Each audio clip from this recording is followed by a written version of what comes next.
Hey guys, this is Tauna. Today we have some new card reveals, some cards shown but not their abilities yet, unfortunately, as well as a new mono black commander that I am absolutely excited for. This honestly, I think might be my first mono black commander because I absolutely love them. All of these are from Final Fantasy, obviously.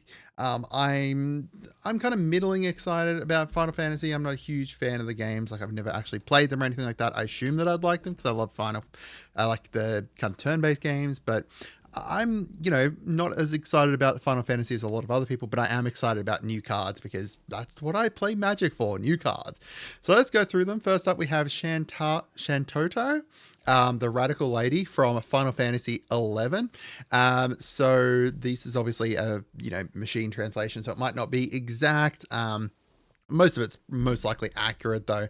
Legendary creature, dwarf, wizard. Whenever you cast a non-creature spell, it gets +X/+0 until end of turn, where X is the amount of mana spent to cast it. Now that part there is important. I'm not sure entirely if that is going to translate over exactly that way, or if it's just going to be like its total mana value or something, because the total amount of mana spent to cast it is very different, because that means you actually had spent that mana, right? As opposed to stuff like, discover, exile, casting, and all that kind of stuff that reduces costs as well would mean that you didn't spend as much mana to cast and stuff.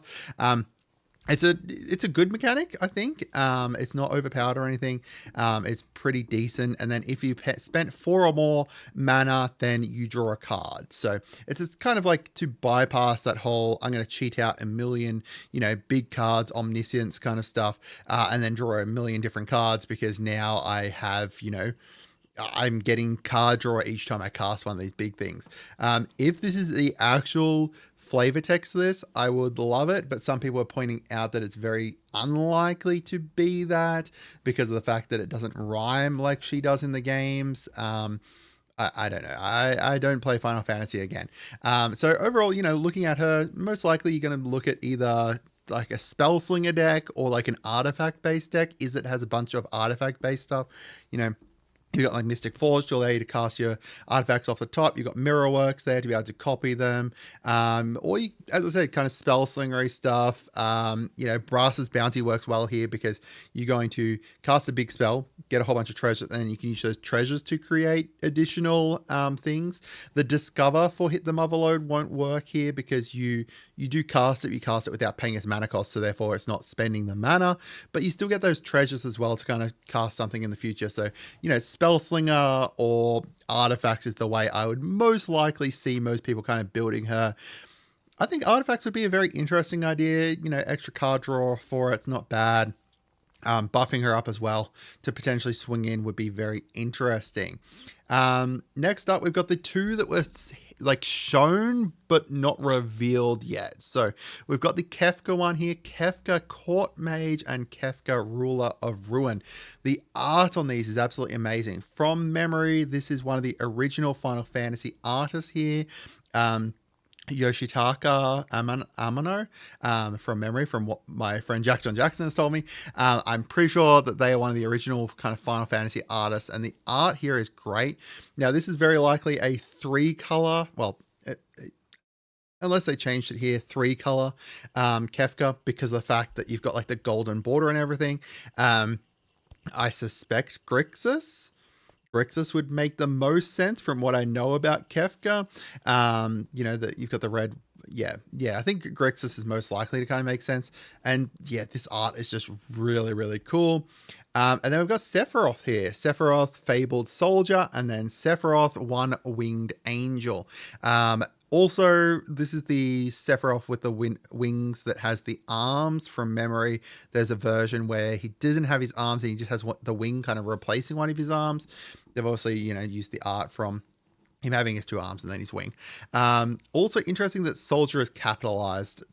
Is someone who plays Final Fantasy games, let me know why Soldier is capitalized. Does it stand for something? Is it, intentional? What? This is also mono black Sephiroth because, you can just see the black border and everything. Unlikely they kind of, just change the border just to match this card and come some kind of avoid spoilers thing.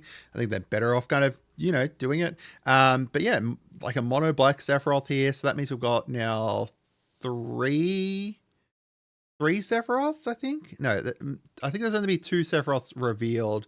One is the one from the starter kit, and then there's this one here.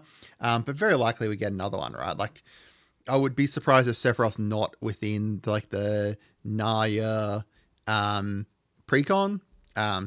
We'll see though. Now, if you guys are liking this content, later on this week, we've got all the reveals coming for Final Fantasy, so make sure you subscribe, breaking neck news, etc., breaking instant news. So this is my new Mono Black Commander. Zenos, Yay, Galvos. I love them. Oh man, they're so cool. So Mono Black Commander here. When Zenos, I assume I'm Zenos. I presume I'm pronouncing that right. Zenos enters, choose a creature an opponent controls. Until end of turn, creatures other than Zenos and the chosen creature get -2/-2. So it's kind of like a massacre worm, except for two creatures. You do need to choose a creature an opponent controls. So, you could choose their token if you want, or you could do the fun thing and choose their commander and be like, it's just you and me. And from memory, from what I know very, very briefly about Zenos, that is a very, very them thing. Choosing going into that kind of final fight, a 1v1 kind of thing. Then when the chosen creature leaves the battlefield, so keep in mind that does say leave the battlefield. They do not need to die. They can, get flickered. They could, just exiled, etc. Any way that they leave the battlefield, which is great because otherwise, someone could just exile the chosen creature and then you bypass whatever. They are going to transform into Shinryu, Transcendent Rival. And oh, this art is just amazing. Look at this. So, flying, as this creature transforms into Shinryu, choose an opponent. So you get to choose someone. Then when that person loses the game, when the chosen player loses the game, you win the game. So the couple interesting things about this, we'll talk about later about this being standard legal. I'll get to that in a minute. But I just love it. This is the normal art here. Not quite as great, still really cool, but oh boy, this is doing things for me. So let's go through. There's a couple different ways we could do this. First of all, you could do something insanely janky and give someone stuff like Demonic Pact or any other way that they're going to lose the game. There's a bunch of different ways you could potentially get people to lose the game and everything through this. Not as many within just Mono Black. So within Mono Black, you've got like Demonic Pact, for example, here. You choose, once you do the first three things, then you need to gift it to someone. You cannot easily gift this to someone. So Fateful Handoff, for example, that only gives artifacts or creatures. So you need to turn this into either an artifact or a creature. Not too difficult to do. You can animate it in different ways. Liquid Talk or something like that, maybe. Like there's some ways to turn things into artifacts that you could potentially do here, and that's basically what you need to do. You either need to turn this into an artifact or into a creature. You could also do the Avarice Totem. If you stack it correctly, you do you exchange the Avarice Totem with someone else, and then you exchange the Avarice Totem and the Demonic Pact, and then while that is on the stack, you exchange the Avarice Totem and someone else's thing, so then they switch, then the Avarice Totem and the Demonic Pact switch, right? Yeah, so you need 10 mana to be able to do that, but it is a hilarious way to win the game because, then you just need to have your either Zenos either switched over already or switch them over from there. There's other ways to do it. You can get flash out, so that way you can flash Zenos in, immediately choose someone, and then kill Zenos somehow, or kill the opponent's creature somehow, and then boom, you get to flip them. Or you could just have already, Zenos out. You can also just flicker Zenos, so that way you can choose multiple different creatures as your chosen one. I assume that it's only the most recent one that stays, right? Because once they get flickered, assumedly, they're no longer the chosen creature. But the flickering works really great here to enable you to be able to get this -2/-2 constantly. And because, you know, like stuff like the Conjurer's Closet flickers at the end of the turn, you can then flicker and not need to worry about combat or anything like that. Panharmonicon, just double the trigger. As I said, you know, about just getting rid of that creature that opponents have at instant speed in black is just very easily. You know, you go in, you choose a creature, you notice someone's about to die, you keep your removal up for that creature that opponent has, and then you just remove it, boom, flick it over. Great. Just love it. It's just so cool. I love it.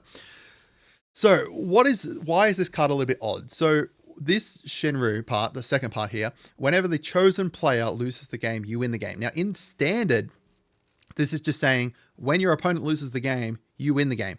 That's just the rules in a 1v1, right? Like in a 1v1, that is fine. It's not all that bizarre that when your opponent loses the game, you win the game. However, and this is obviously standard legal, keep in mind, this is not a commander card. In multiplayer formats, this works really, really well, but in a 1v1, it's very odd. Or is it? We've actually had a couple different cards like this before. I wanted to kind of share this because this is like, you know, people were talking about, hey, this is designed around Commander and everything. And sure, it probably is. But there has been previously cards that did this. Now, I was not around during Dark Ascension or Conflux, so someone might be able to, you know, prove me wrong here and say, oh, it's because Dark Ascension was actually designed around Two-Headed Giant or designed around 4-player or whatever, which I don't think it was. But either way, you know what, you've got the Dark Ascension here. Whenever a player loses the game, put 13 counters on that. In a 1v1, that's not doing anything. Same with Blood Tyrant. In a 1v1, not doing anything. Keep in mind that Blood Tyrant was then like reprinted within Commander 2016 as well, I think. But like, you know, most of the cards that do come out with this, when someone loses the game, you win the game. Or when an opponent loses the game, do something. Like, you know, Curse of Vengeance, Ramses, Sengir, Share the Spoils are typically Commander. But there has been previously, you know, some that weren't. So that's kind of what I wanted to point out here, that while, yeah, obviously this is most likely designed around Commander, we've had a couple cards like this before. This is not new. This is not a Final Fantasy thing or anything.